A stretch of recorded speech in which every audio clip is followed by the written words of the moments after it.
Doctors, welcome to my YouTube channel. So, how are you? And hopefully, you all are fine and doing well in your studies. So, today we are going to start our next medicine, that is the aloe socotrina. तो बहुत ही अच्छी medicine है, बहुत useful भी है। ये किससे बनती है? ये जो हमारा एलोए वेरा होता है ना, जो प्लांट होता है उससे बनती है। ठीक है, सो लेट्स स्टार्ट। इसका कॉमन नेम है socotrine aloes and family is liliaceae. So ये जो है इसका कॉन्स्टिट्यूशन कैसा होता है, कैसा दिखता है हमको, कैसे उसकी फिजिकली अपीयरेंस होती है। The adapted to the indolent weary persons. So indolent कैसे होते हैं पर्सन्स? जो कि बहुत ज़्यादा लेजी होते हैं, वो इंडोलेंट होते हैं। वियरी पर्सन्स कैसे होते हैं? जो कि मेंटली एंड फिजिकली एग्जॉस्टेड होते हैं। ठीक है, तो ऐसे पर्सन में एलोवेरा काम आती है, जो कि बहुत ज़्यादा लेजी लेजी भी हैं और साथ में इतने ज़्यादा एग्जॉस्ट हो चुके हैं इसलिए भी लेजी हैं। ऐसे persons hours to either the mental और द फिजिकल लेबर। अब इतने ज़्यादा एग्जॉस्ट हो चुके हैं कि उनको मेंटल लेबर और फिजिकल लेबर करने का मन ही नहीं करता बिल्कुल भी। द मेंटल लेबर फटीग, और अगर दिमाग से काम करने का कोई काम दे दिया जाए जिसमें मेंटल्स यूज़ हो रहे हैं या माइंड यूज़ हो रहा है, तो वो बहुत ज़्यादा ही थक जाते हैं थोड़ा सा काम करने के बाद ही। Old people specially women of the relaxed and the phlegmatic habit. और किन में यूज़ होता है? ऐसे ओल्ड एज पीपल में यूज़ होता है जिसमें भी स्पेशली वुमेन आती हैं जो कि रिलैक्स्ड होती हैं। ठीक है, और फ्लेगमेटिक हैबिट की होती है। ये कैसी फीमेल्स होती हैं? जिन फीमेल्स को एडजस्ट होने में थोड़ा टाइम लगता है, एकदम से वो सबसे घुल मिल नहीं पाती हैं, या रूटीन में। रिलैक्स फ्लेगमेटिक का मतलब ये है कि रूटीन में जो प्रॉब्लम्स किसी को एंशियस कर देती हैं, ये उस पे कोई रिएक्ट ही नहीं करती, तो फ्लेगमेटिक हो गई, मतलब कि बहुत ही ज़्यादा स्लो हो गई है फीमेल्स, उनमें ये एलोवेरा काम करती है। मेंटल जनरल्स कैसे होते हैं? Dissatisfied and angry about himself और his complaint specially when constipated. तो कब ज़्यादा उसको मेंटल कंप्लेंट्स आ रही हैं? जब पेशेंट कॉन्स्टिपेटेड है। और तब कैसी फील आ रही है उसको? डिससेटिस्फाइड है और अपने आप से ही गुस्सा है और अपनी कंप्लेंट्स पे उसको प्रॉब्लम आ रही, कि जो भी कंप्लेंट्स है लाइफ में, जो भी चल रहा है उससे उसको प्रॉब्लम आती है। और ये कंप्लेंट्स कब आती हैं? मोस्टली जब वो कॉन्स्टिपेटेड होता है। ठीक है, physical journals are diseases of the mucous membrane causes the production of the mucus in jelly like lumps from the throat or rectum। so throat से या rectum से वहाँ पे जो म्यूकस मेम्ब्रेन होती है वहाँ पे जेली लाइक म्यूकस का प्रोडक्शन होता है, और जो कि लम्प्स में होता है। Affect the mucus membrane of the rectum. अब ये क्या है? रेक्टम पे भी एक्ट करती है। सो म्यूकस मेम्ब्रेन थ्रोट पे आ गया और रेक्टम पे आ गया, जहाँ पे mucus in jelly like lumps. Very important to write. Next is extreme prostration with the perspiration. उसको बहुत ज़्यादा वीकनेस है, अब मेंटली एंड फिजिकली तो एग्जॉस्टेड है ही, साथ में इतना ज़्यादा प्रोस्टेटेड है कि जिसमें मेंटल और इमोशनल जो है बहुत ज़्यादा डिप्रेशन रहता है। ठीक है, इसमें आता है इमोशनल और मेंटल्स का एक्सट्रीम डिप्रेशन।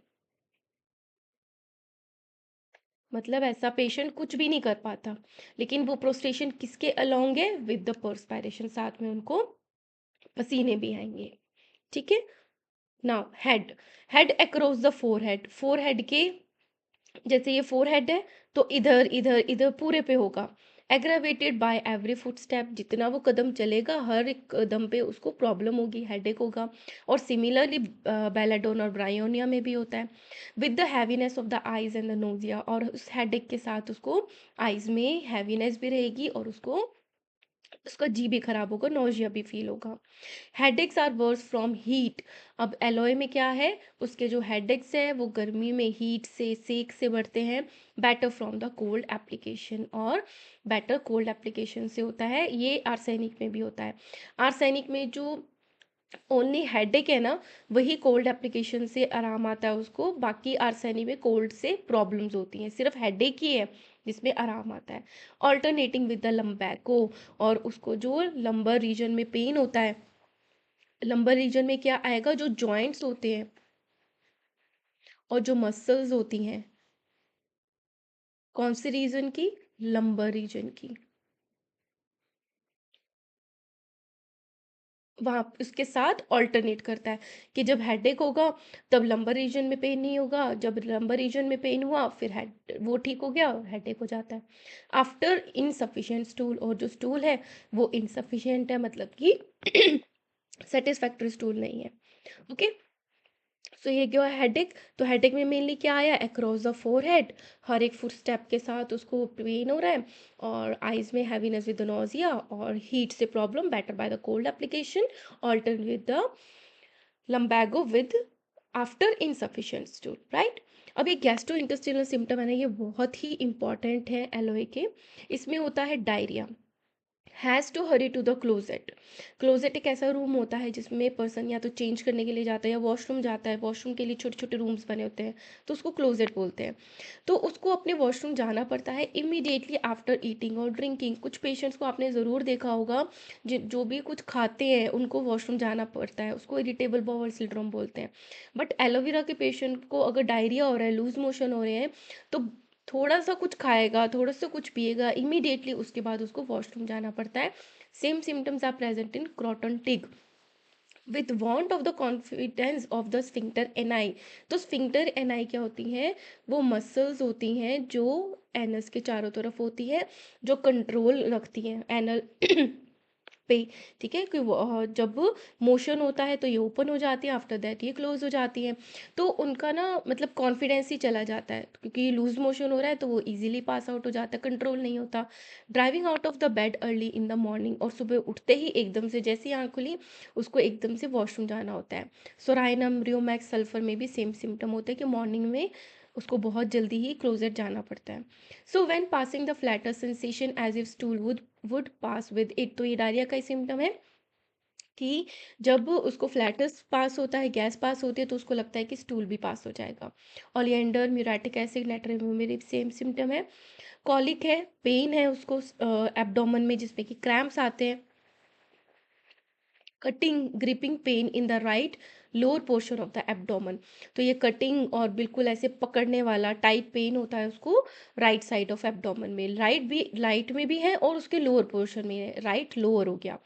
एक्सक्रूशिएटिंग, एक्सक्रूशिएटिंग होता है एक्सट्रीम पेनफुल, एक तो पेनफुल हो गया, एक एक्सक्रेशन एक्सक्रेटिंग हो गया, मतलब कि एक्सट्रीम पेनफुल हो गया। बिफोर एंड ड्यूरिंग स्टूल, पहले भी पेन होता है उसको बहुत ज़्यादा, और जब स्टूल पास कर रहा होता है तभी भी पेन होता है। All pain ceases after stool, और जब स्टूल पास कर देता है तो उसके बाद सारे पेन्स जो है उसके वो ठीक हो जाते हैं, ख़त्म हो जाते हैं। लीविंग प्रोफ्यूज स्वेटिंग, ये हमने ऊपर भी देख लिया था कि बाद में उसको बहुत ज़्यादा पसीना भी आता है एंड एक्सट्रीम वीकनेस भी होती है।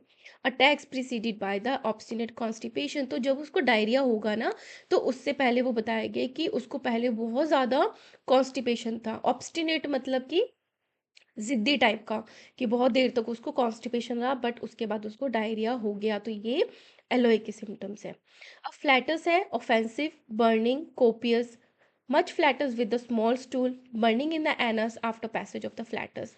तो फ्लैटस जो पास हो रहा है पेशेंट बोलेगा ऑफेंसिव है, स्मेली है, बर्निंग भी होती है while passing flats, much flatus with the small stool, stool तो बहुत कम पास हो रहा है बट फ्लैटस बहुत ज़्यादा पास हो रहा है। Also in Agaricus, burning in the anus after the passage of flats, flats के पैसेज होने के बाद, क्योंकि ऑफेंसिव एंड बर्निंग है तो एनस में भी बर्निंग कॉज करता है। The solid stool and the masses of the mucus pass involuntarily, तो हमने ऊपर पढ़ा था कि रेक्टम में जेली लाइक म्यूकस का डिस्चार्ज होता है, तो सॉलिड स्टूल के साथ साथ जो म्यूकस है वो मासेस में निकलती है, वो भी इनवॉलेंटली की कंट्रोल में नहीं होती। हंग्री ड्यूरिंग द डायरिया, और जब डायरिया का पेशेंट है उसको डायरिया हो रहा है तो वो उसको भूख भी बहुत ज़्यादा लगती है। बिफोर स्टूल, स्टूल पास होने से पहले क्या पड़ा था, पेन होता है उसको, रंबलिंग मतलब गुड़गुड़ की आवाज़ आती है, वायलेंट सडन अर्जिंग, एकदम से बहुत ज़्यादा एकदम उसको अर्जिंग होने लगती है वॉशरूम जाने की। Heaviness in the rectum, rectum में हैवीनेस फील होती है। ड्यूरिंग स्टूल, ये तो पहले का हो गया। ड्यूरिंग स्टूल टेनिस मत मतलब कि बहुत ज़्यादा मरोड़ आते हैं, बहुत ज़्यादा क्रैम्प्स आते हैं and much flatness. After stool faintness, क्यों है ये फेंटनेस, क्योंकि उसको बहुत ज़्यादा क्या है, प्रोस्ट्रेशन है, और उसके साथ साथ क्या था, विथ पर्सपिरेशन। तो इतना ज़्यादा वाटर लॉस होगा अगर बॉडी से, तो वीकनेस तो आएगी ना। नाउ द हेमरॉइड्स, ये भी बहुत इंपॉर्टेंट है। ब्लू होते हैं, ब्लू कलर के होते हैं, like a bunch of grapes, की गुच्छे हैं जैसे ग्रेप्स के, उस तरीके से हेमरॉइड्स होते हैं। यूरेटिक एसिड में भी है। Constant bearing down in rectum, rectum में हमेशा ऐसी फीलिंग आती रहती है जैसे नीचे की तरफ कुछ आ रहा है। ब्लीडिंग हेमरॉइड्स भी होते हैं, सोर है, टेंडर है, मतलब कुछ भी टच होगा तो पेन होगा, हॉट है, relieve bye the cold water. तो हेडेक भी था, हीट से प्रॉब्लम हो रही थी, better by the cold application. और सिमिलरली इसको हेमरॉइड्स में भी है कि जो रेक्टम में उसको सोरनेस या बर्निंग हो रही है, वो हॉट से एग्रावेशन हो रहा है and better by the cold water with intense itching, और उसके साथ उसको इचिंग भी बहुत ज़्यादा होती है। तो जीआईटी सिम्टम्स जो हैं एलओए के, वो बहुत ही इंपॉर्टेंट है। Etching and the burning in anus preventing sleep, कि इतनी ज़्यादा उसको इचिंग होती है एनस पे, या बर्निंग जलन होती है कि उसको नींद आने में भी प्रॉब्लम होने लग जाती है। तो इंडिगो में भी ये सिमिलर सिम्टम है। तो ये मेन हमने 3 चीज़ें पढ़ ली, हेडेक पढ़ लिया उसका, और जीआईटी पढ़ लिया, और उसके मेंटल्स एंड कॉन्स्टिट्यूशन पढ़ लिए। Now come to the skin complaints, itch appear each year, very important. एक पेशेंट था जिसको हर साल सर्दियों में इचिंग होती थी, कुछ ना कुछ स्किन पे हो जाता था। Itch appear each year as winter approaches, जैसे ही ठंड आने वाली होती है वैसे ही उसको हर साल इचिंग स्टार्ट हो जाती है स्किन पे। सोराइनम में भी सेम सिम्टम है। मोडालिटीज़ अब मोस्टली तो हमने पढ़ी ली। एग्रावेशन, अर्ली मॉर्निंग, एकदम से उसको वॉशरूम जाना होता है। सिडेंटरी लाइफ, तभी तो ये सारी प्रॉब्लम्स होती है जीआईटी की। हॉट ड्राई वेदर, हॉट से प्रॉब्लम है। आफ्टर ईटिंग और ड्रिंकिंग, ये भी हमने देख लिया था। स्टैंडिंग और वॉकिंग, उससे उसको क्या हो रहा था, एक तो एनस में भी प्रॉब्लम हो रहा है और उसको हेडेक भी हो रहा है, तो स्टैंडिंग और वॉकिंग से प्रॉब्लम है। Ambulation by the cold water, very nice, हमें याद हो गया।